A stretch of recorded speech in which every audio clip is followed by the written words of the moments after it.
Hello and welcome back to hour 23 of Inclusive Design 24, brought to you by the Paciella Group with kind support from Barclays and the Centre for Inclusive Design. And you can find more about those organisations on our website.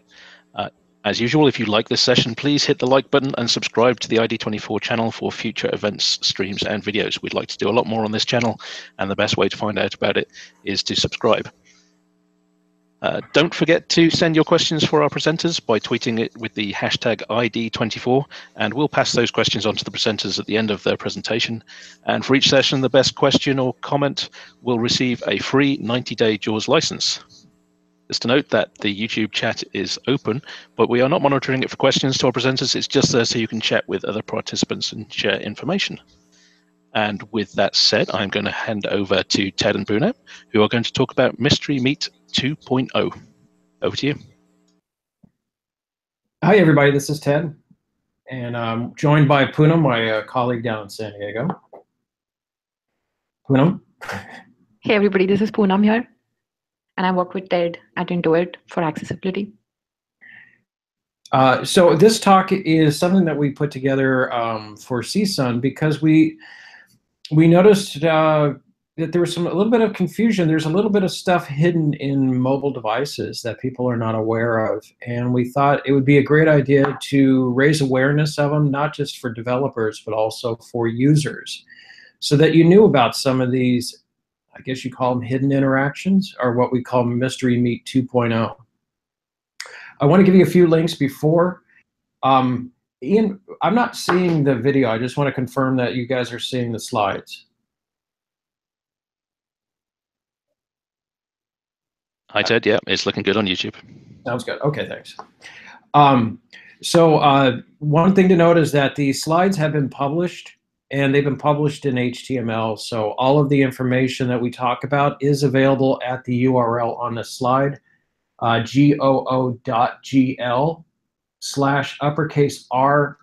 lowercase k 5 B as in boy YV. I sent that out as a tweet earlier this afternoon. So if you want to get all of the videos and resources, links, developer code, you can go there. Also, please tweet like crazy. Tweet early, tweet often. ID24 is the hashtag. Twitter account is Ted_Drake, and Poonam's Twitter account is Poonam. That's POONAMST14. And we'll give you a little bit more information later on, but we just want to encourage everybody to be as social as possible. And now it's my nifty animation. Now, I will say, if you can't see the screen, most of the images on the screen are not going to be critical, but if there's anything that we need to describe to you, we will. Most of our videos have closed captionings, but there is one video that doesn't have closed captioning. So just to introduce ourselves, my name is Ted Drake, and I'm a principal engineer at Intuit. I manage accessibility across all of our products. I work with teams to do testing and development, design, everything that we need to work with customers so that we can provide an accessible experience. Poonam, why don't you go ahead and introduce yourself? Sure, thanks, Ted. So this is Poonam, and I work as a software developer at Intuit for the past 2 years now. I have gotten the opportunity to contribute towards multiple platforms, mainly including web and mobile. I basically work with Ted very closely because I'm also the interface for accessibility for the consumer tax group here at San Diego and Intuit. And that's how me and Ted got introduced. Poonam is my main contact for all TurboTax. So whenever I have an issue with TurboTax, I always go straight to Poonam, and she finds the person and helps that team fix whatever needs to be done. We're both very interested in getting your feedback. If you use QuickBooks or Mint or TurboTax and you have a problem, feel free to reach out to us, because that's what we're here for.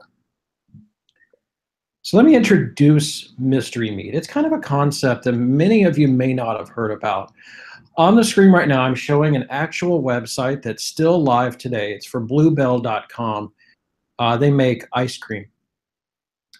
And back in the early 90s, there was this concept of taking a web page and making it look like something else. So for instance, on this website, it looks like, I guess you would say it looks like a pharmacist cabinet filled with junk, containers, books, keys, things like that. And you would have to put your mouse, and you'd have to move your mouse over all these different images, and then something would pop up saying what they were. So the concept of mystery meat is that you're looking at something and you don't actually know what's a button or what's a link or what's an image or what's text until you start moving around with it. It's all hidden. And mystery meat navigation sort of went away, I would say, about 10 years ago. We still have drop-down menus, we still have flyouts, but we don't really have this vision of trying to take a website and make it look like a pharmacist's cabinet, you know. But then we start seeing these things popping back into mobile. Now, a lot of times it's a really great thing with mobile because mobile has a small real estate. And if you can take that tiny screen and you can actually let it do a few extra things, then that's great. And that's what we're going to be talking about, is these mystery meat navigations that are available on a mobile phone or tablet.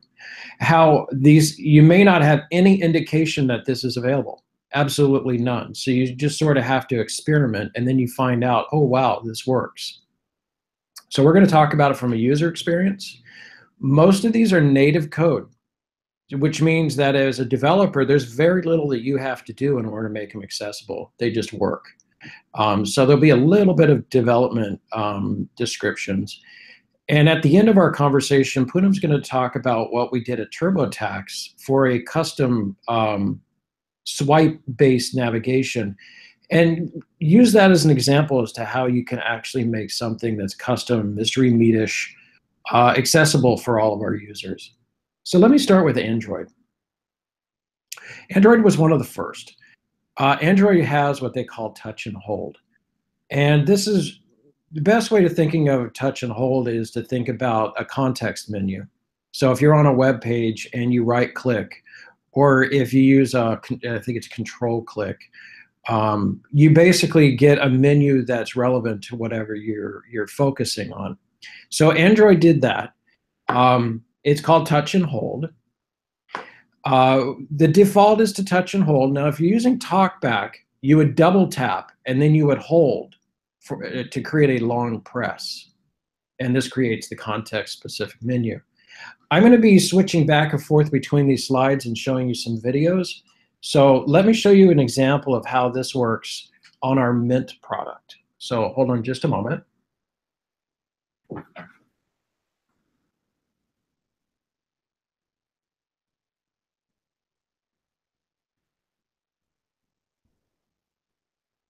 Now this video is going to show a Mint product, and I'm going to hold and touch and press on one of the elements of this Mint screen, and it will announce the new information.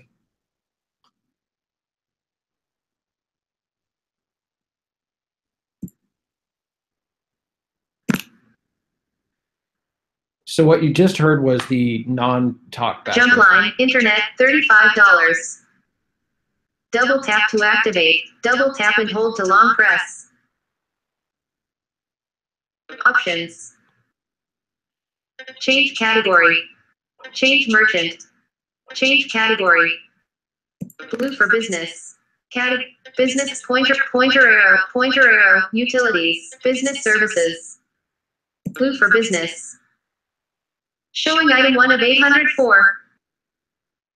One of the key things to remember about these navigations is this is not the only way to do that task. You can click on the thing and you can go through a screen, which is the normal workflow. When we're dealing with long presses or 3D touch, or we're dealing with swipe navigation, these mystery meat things, these are not meant to be the only way to complete a task. They're meant to be a quicker way of completing a task. And that's one of the key things. Never make this the only way of doing something. I thought I was continue button and main. Continue and main. Navigation panel button. Help panel. This is the fun California part return already started. Select go to my California back button. Go to my California return. There we go. How's that for? We're juggling here. We're going to make it work. Now for developers, it's pretty simple. You have an on-click function, on-long click function, I should say. And when you use this, it's basically saying when someone does this, what's the view that is receiving that on-long click, and what is it that the action does. Just remember, this is a shortcut. It's not for vital interactions because not everybody's going to know about it. Not everybody's going to know how to use it, but it is actually very helpful. I talked to a few of my friends that were blind Android users, and it's very popular. They use it quite a bit. I'm an iOS person, so that's why I'm talking like I don't know what it means.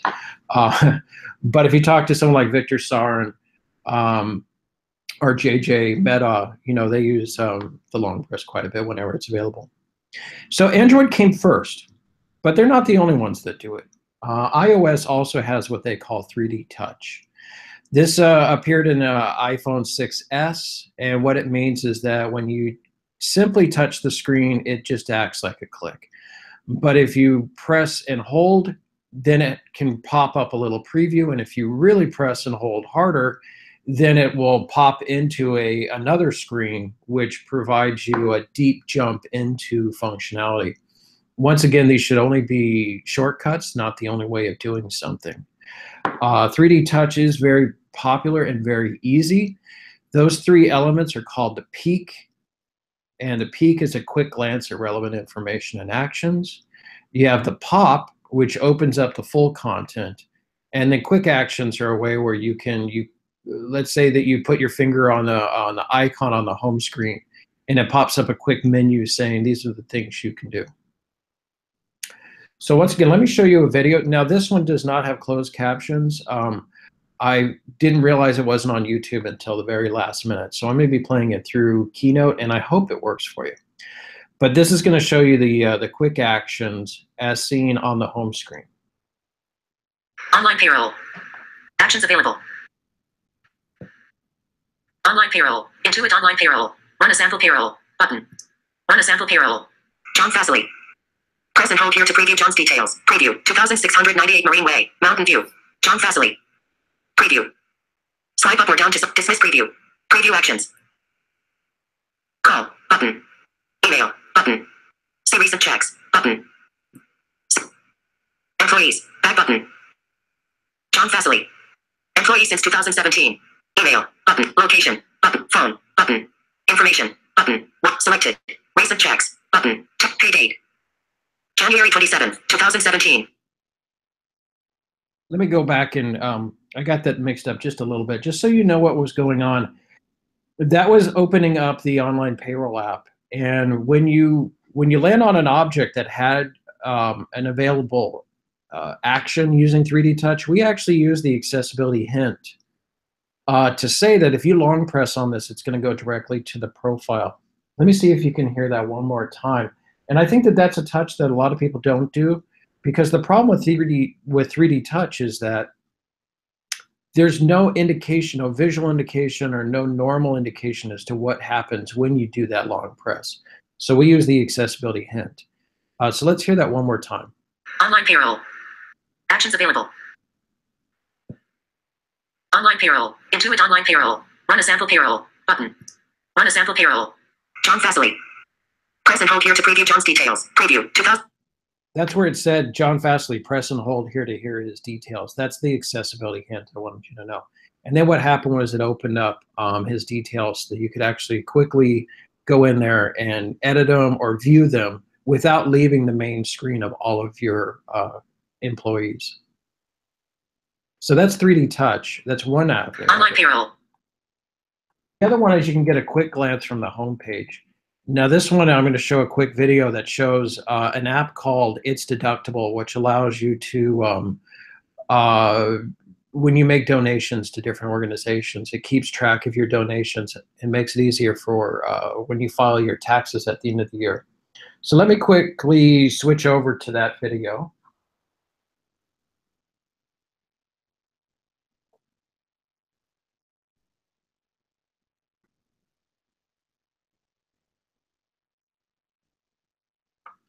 It's deductible. Double tap to open. Actions available. It's deductible. Add items donate. Add items donation. Add money donation. Button. Add mileage donation. Button. Share it's deductible. Button. Add items donation. Add money donation. Button. So one of the things it does, if you don't do anything and you 3D touch on an icon on your homepage, it will allow you to share the app. So when I put my finger on the icon, it said actions available, and the default is to share it. But what we did was we added 3 other actions, such as add items donation, add money donation, add mileage donation. Very simple, very easy to do. You're basically just going to define, or let me go ahead and share this, I'm sorry.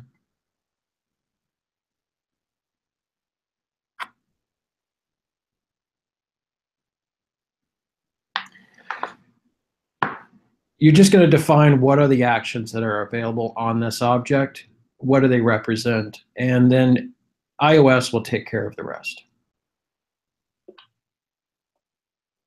Now Poonam's going to take over from here, and she's going to be talking about a couple other actions with iOS, the swipe to reveal actions, and then she's going to talk about what we were doing with TurboTax. Yep. Thank you so much, Ted, for walking us through these interactions. Like Ted mentioned, I'm going to be showing you guys 2 more interactions. Both are iOS based, and we are going to see how they work in the It's Deductible app that Ted showed you, and also the TurboTax application. So let us start with swipe reveal actions. As you can see on the screenshot, these are basically alternative actions that allow users to quickly make changes without having to open a detailed screen. Like for instance, as you can see on this particular screen, they can delete a transaction or change an email status, which is basically going into the more option. And they can do this without actually interacting in detail with the application. As you can see, the standard interface is just to display the options when a user swipes a row to the left.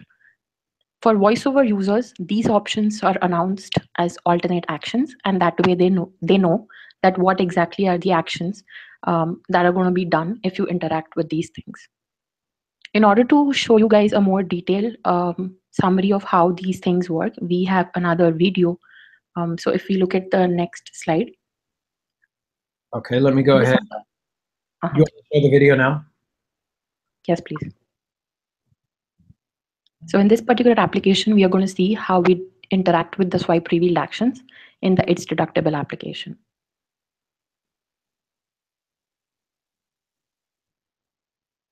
There's no sound right now. Yes. This is what it's like without voiceover.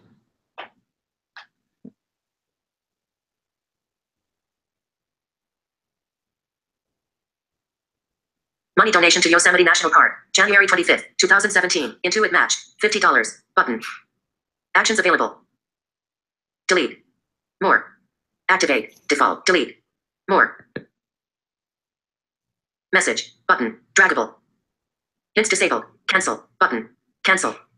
Money donation to Yosemite National Park, January 25th, 2017. Intuit. Delete. More. Activate. Default. Money donation. Cancel. Button. It's deductible. Double tap to open. Actions available. It's deductible. Okay, and I'll go back to the presentation. Yes, thank you. Okay, so we can go to the next slide. So you guys must be thinking how this happens, right? How exactly are we defining all of these things, various things that are announced with every element that we interact with, and the kind of information that it reveals about itself.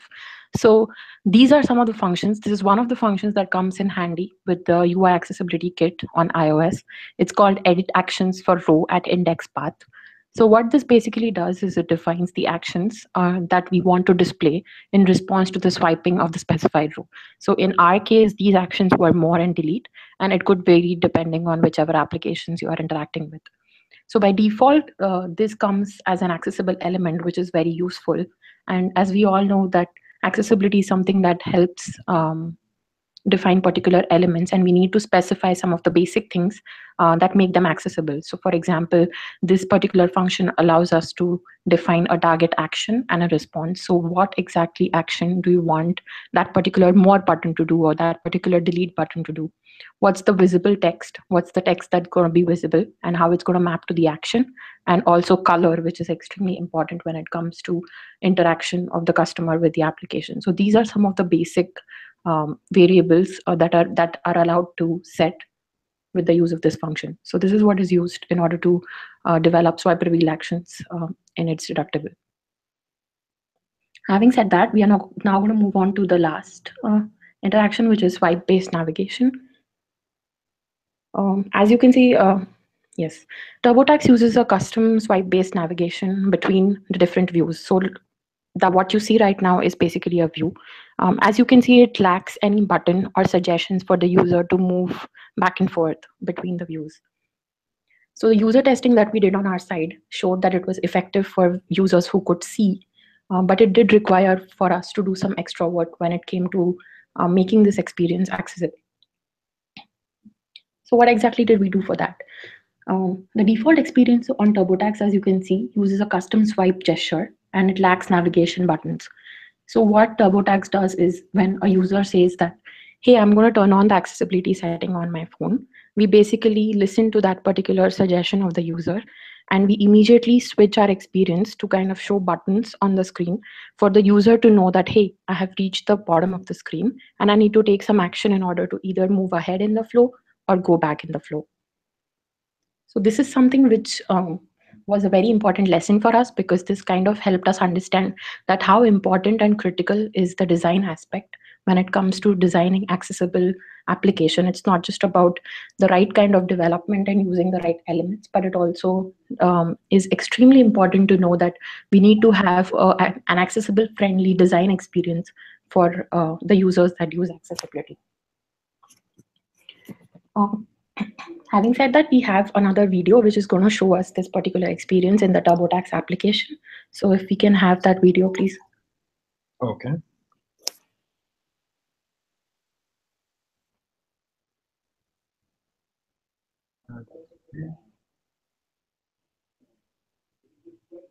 Here it is. Okay.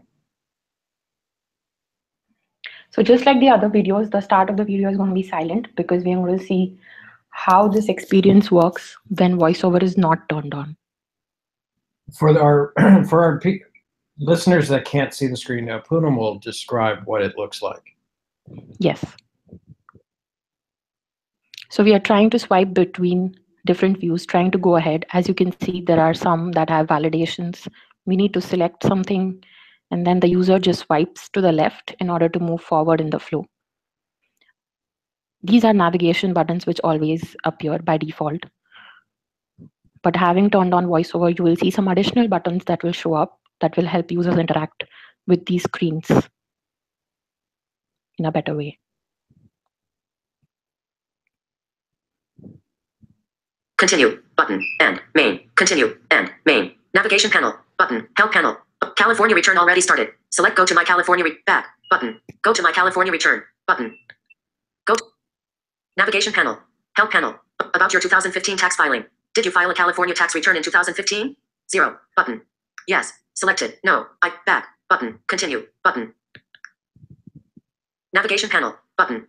We'll ask if you have a waiver for 2016. No, button.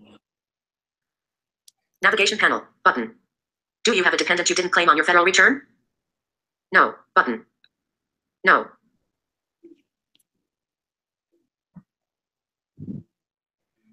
Awesome.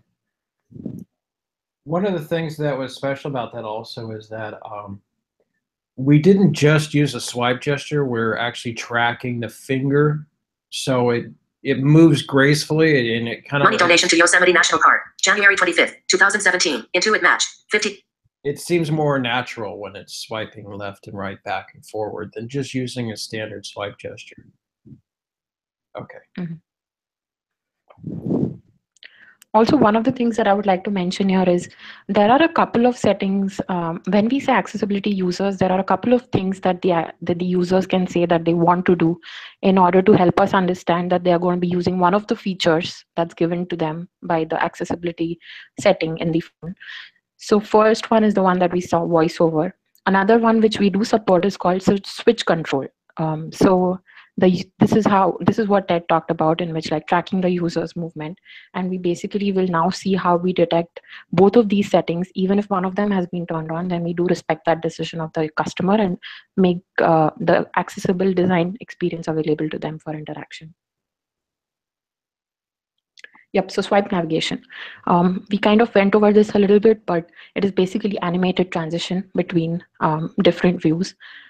There's always a next and a back flow associated with every screen, which kind of eliminated the use of navigation buttons for us. As we said in the user testing, we basically found out it's good without buttons. And then we realized that, oh, what for users who are accessibility users? If there are no buttons, how would they know that they have reached the end of the screen? And this is when we introduced this particular experience for them. Can we have the next screen, please? I'm on the detect accessibility. Oh, thank you. Yep, so one of the things that I mentioned is there are a couple of accessibility settings that the users can say that they want to select and turn on, basically. So how do we detect these? Like I said earlier, UI Accessibility Kit is an amazing kit provided by Xcode. And this kit provides methods like UI accessibility is switch control running, UI accessibility is voiceover running. It's just a matter for our code to check that if any one of these is turned on.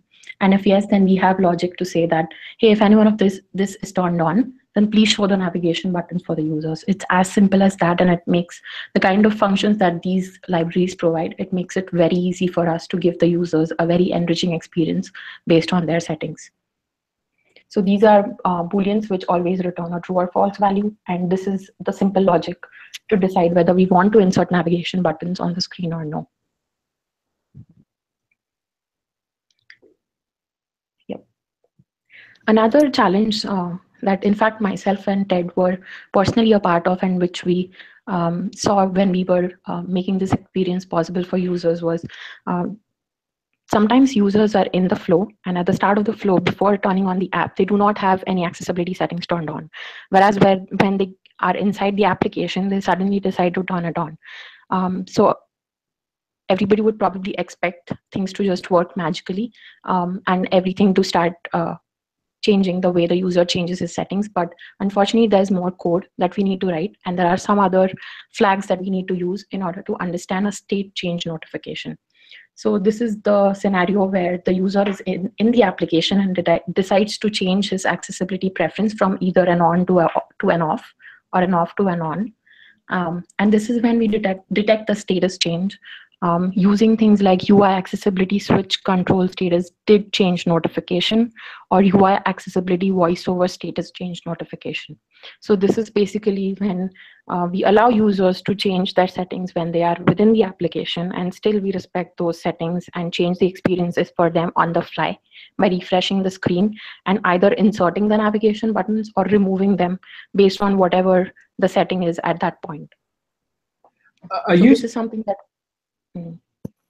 I was going to say a use case for this might be someone that's blind that's filling out their tax forms, and they need to fill in a value that's written on a page. So they might turn off talkback and give it to, or turn off voiceover and give it to someone next to them, and then that person types something into an input and then gives it back to the person, who then turns talkback on again. And that's the kind of state change that you need to be able to detect, so that you can refresh the screen and add the buttons, remove the buttons as needed. Also, while we're talking about iOS, this also works with Android. Mm-hmm. Yeah, it's interesting that you bring up the point of these different platforms, may it be iOS or Android. So if we go to the next slide, one of the things doing was basically redesigning some of the flows. So the video that you actually saw was an application, a part of the application that was built using React Native. So you guys might be surprised, but this is basically a JavaScript. And then the question comes up, like, how exactly do we detect all these settings? Because the only way for them to reach is till the native code. So how does JavaScript know about it? So this is where the code design played a very crucial role, since there was a lot of space for things to get complicated. And this is when we decided to kind of keep things clean. There definitely are bridges in the React Native code that help you connect the native code with the JavaScript code. And what we basically do is check for the different settings that the user sets in the native code, and then just pass on these settings, whatever the user has set over to the JavaScript code with these bridges. So things like the NS notification centers from the native code help you interact with the JavaScript code.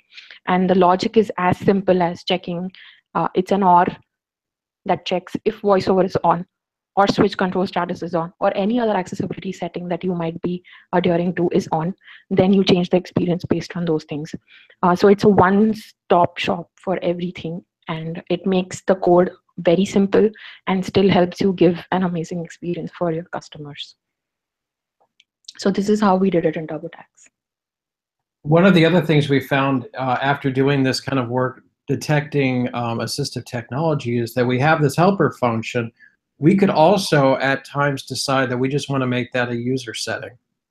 So we might, if you have something that's custom and you're making a modification for accessibility, it might also be a usability thing, and then you go back into your user settings and make that something that they can toggle. So anybody can do something like change the contrast or add buttons or do whatever is needed in this. Yeah. Thanks, Ted. So finally, the takeaways are just the 4 different hidden interactions that we saw. One of them was Android. The other 3 were iOS based, basically 3D touch, swipe revealed action, swipe based navigation, and we tried and incorporated the applications that we used for demo to be things that are already being used for us to say that, hey, these things are very much doable, and it is just a little bit of work from our side, and it makes a lot of difference for the customers. So this is all we had, and before opening it up for questions and answers, Ted, do you have anything else? I just want to remind people that the first 3 of these features are already there. So if you're building an app, Android or iOS, it's a great idea to take advantage of these shortcuts. And they take very little work to make them accessible because they're native and they're accessible by default. One of the things that we found was adding an accessibility hint on iOS made the 3D touch a little bit more understandable for some of our users. But most of it, there's no reason not to use it, especially if you have some complex interactions that can be simplified. Yes. So we have plenty of time. What we found in the past is that a lot of people had questions with Poonam about our detection of assistive technology. So please feel free to ask us questions. And Poonam is also an expert at React Native. So if you have any questions about that, and especially how it interacts with accessibility. On the screen, I have our Twitter handles as well if you want to contact us afterwards. Okay, thank you very much, Ted and Poonam. That's very comprehensive talk. I'm not seeing any questions on Twitter so far, but I did have a question about the very subject you mentioned. So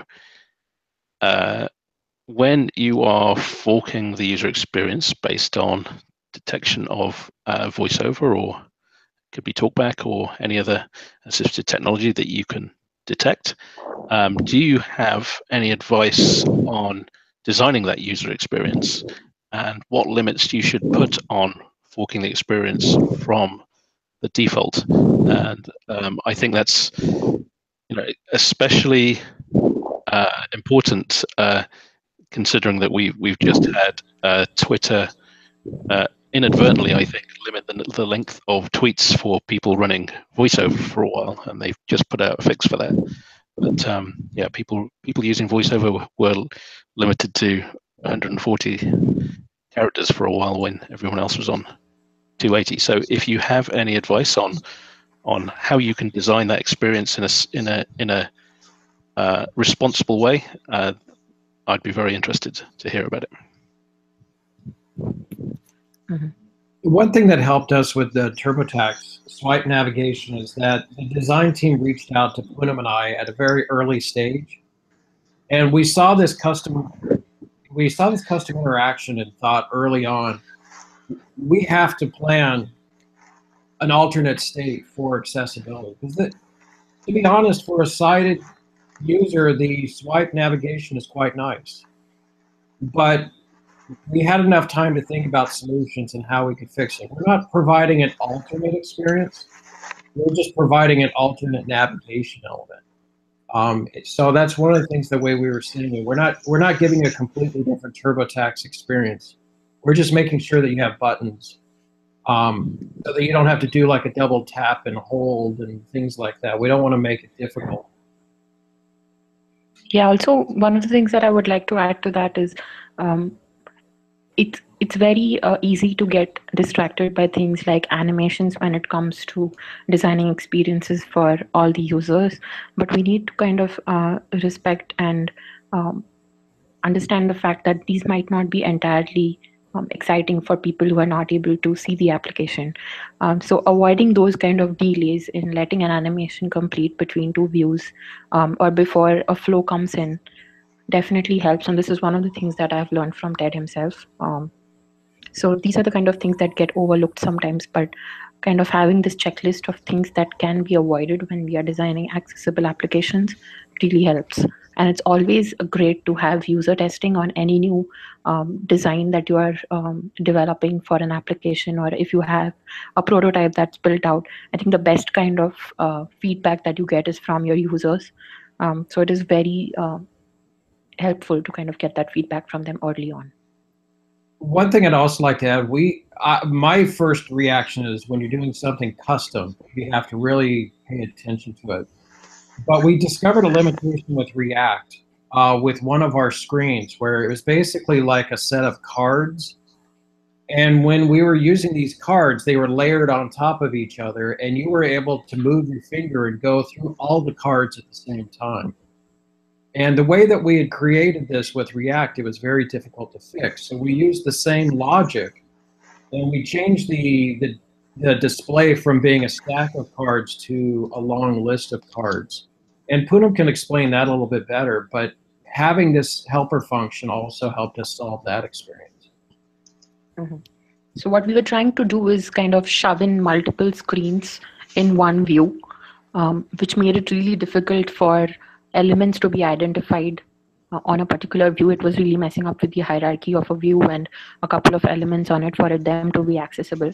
So what we did is just ripped out the screens and kept the 1:1 ratio of like a screen having a view and those view having a lot of elements on it, which made it really easy for the transitions. And then we also had the buttons, which helped us navigate between the different views.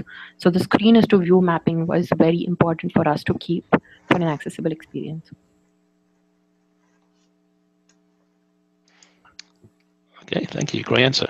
So earlier today, I don't know if you were able to catch it, but we had Vasilis who talked about exclusive design. And the principle there is that you, rather than inclusive design, where you're trying to design for everyone, that you deliberately design an exclusive experience for different groups of people. So you might design something that's specific for a voiceover user, or specifically for someone who is maybe deaf and using captions in the case of videos. It sounds like you've done something similar here, in that you've obviously got your baseline inclusive design, but you've also got to some extent an exclusive design. Does that match maybe what your approach? The online payroll app, which is free, you can download it on iOS, and you can run a sample payroll. This kind of goes into that just a wee bit, because the team that built that, they really embraced testing and using voiceover. And so they started looking at all of the buttons, and they started thinking to myself, if I can't see the screen, how am I going to have the full context? So they did sort of design that app with a voiceover user in mind. And when I say that, some of the buttons have accessibility labels that are not the same as what you see visually, because they're trying to provide additional context. Or they're using accessibility hints in order to better let people know what's going to happen when you do this or that. So in some ways, I would say they made it accessible, and then what they try to do is made it delightful by using better labels and better hints. That's sort of what you're talking about. It's not a completely different experience. Do you have anything to add, Poonam? Yeah, the only thing I think Ted gave a really good insight on that particular application. And one of the things that we showed in TurboTax, I think the thing that you mentioned about having a different design based on, even within the accessibility group, everybody can have different requirements. And so the way we have the logic, it's really promising for me. At any point, if we feel like there's something that needs to be changed specific to what setting the user has, it should be a pretty clean logic to do that. And we are definitely going towards that. Okay, that's great. So is there anything else you'd like to add? And maybe any frequently asked questions you get? Still just checking Twitter to see if there's anyone else. But we have a few minutes if you want to use them. Poonam, what were some of the questions you got at the Grace Hopper or at other? I think one of the more than questions, one of the things that most of the people asked were, what exactly drove you to thinking about creating an exclusive design when it comes to TurboTax, the kind of question that we got earlier. And it's the same thing that I talked about right now. It's basically having a lot of user testing as a part of the experience. To kind of catch on these things early on, rather than having a solution after detecting the problem. So I think it's extremely important to have like an accessibility mindset. And with things like React Native, like technologies like React Native, which I talked about a lot, it does come with an awesome support for accessibility. So it's really useful to kind of go and check out their accessibility APIs, because one of the tricky things always when it comes for development, being a developer, I can understand is there's so much rush to get everything done, like every new feature that comes in. I think it's extremely important to kind of focus on the requirements, the designs, having an accessible development mindset. And also one of the questions I had was, how exactly do we incorporate that? Like the pace of things is not going to change. So how do we make sure that we have an accessible mindset, and what are the things that help us develop that? So one of the things that has helped us is also accessibility automation, which we have been striving to look at Intuit itself. So Ted has been a part of that endeavor too, and I just feel if there's things that can be caught on after every feature that we develop, I think that's something that's going to help us develop rapidly, as well as with an accessibility mindset. So these are some, yeah. So take quite an iterative approach and test often and improve regularly. Is that good advice, do you think? Exactly. One other thing we're doing, and this is not particularly accessibility oriented, but we're trying to reduce the amount of work that a person has to do. And that always helps someone with a disability if they have fewer things to fill out. So let's say that you're opening up a coffee shop in a city. With QuickBooks, we're going through all of the coffee shops that are in similar locations with similar things, and we're doing all of the setup for the business for you. So instead of filling out maybe 100 forms, you're filling out one form, and QuickBooks is doing the rest for you. A lot of that kind of machine learning and artificial intelligence we're doing. If you're a tax user and you're 30 years old and you're making $30,000 and you have student loans, what can we customize the product for so that we can give you the questions you need rather than going through 1,000 screens? We're only going to have you go through 50. So those are also ways that you can customize the experience for people, and that just makes it easier for everyone. Yeah, I think there was a presentation earlier today. I forget who it was who said that the best user experience for filing your taxes is drinking beer with your friends. I.e., if you don't have to do it at all, then that's the best user experience.